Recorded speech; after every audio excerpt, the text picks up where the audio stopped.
Allahu Ekber, Allahu Ekber, Allahu Ekber, Allahu Ekber. Eşhedü en la ilahe illallah.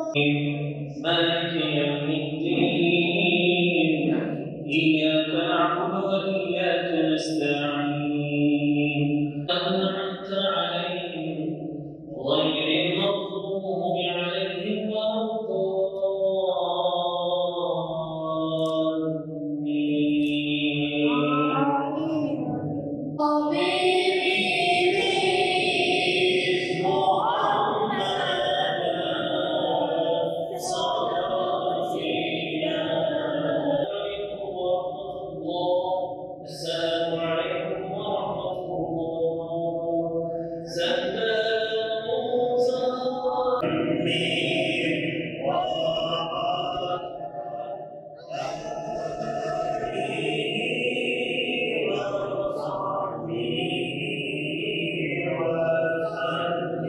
Ben bir iki gün gelemedim. Kalan her gün gelebildim.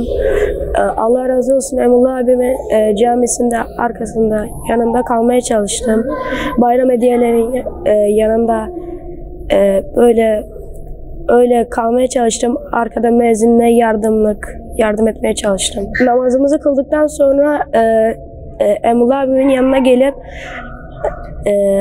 onun yanında ilahi anlamların karşılayan şeyler bahsediyoruz. Mesela İhlas suresi, onlardan bahsediyoruz. Sonra da etkinlik olarak çikolata dağıtıyorlar. Allah teraviye gelenleri sever.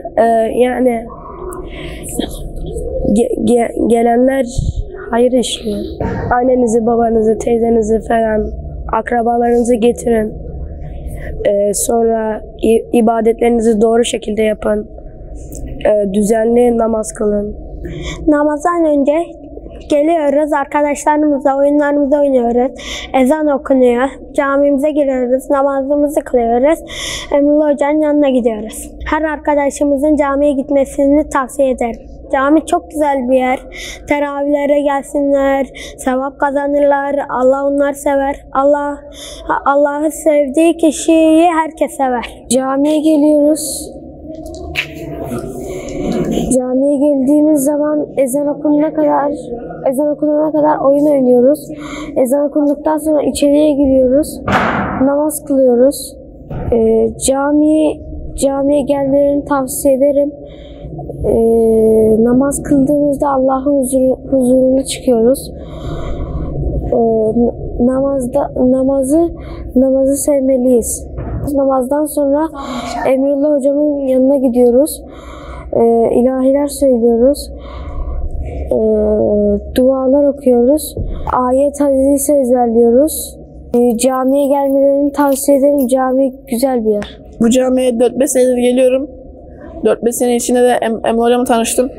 Hafızlama o sebep oldu. Şu an yarım hafız oldum. Gündüzleri kursa gidiyorum. Gündüz hafız yapıyorum. Ders çalışıyorum. Akşam buraya geliyorum. Akşam biraz erken geliyorum. Burada oyun oynuyoruz. Sonra geliyoruz namaza. Ben müezzinin yanında falan duruyorum. Çocuklarla ilgileniyorum.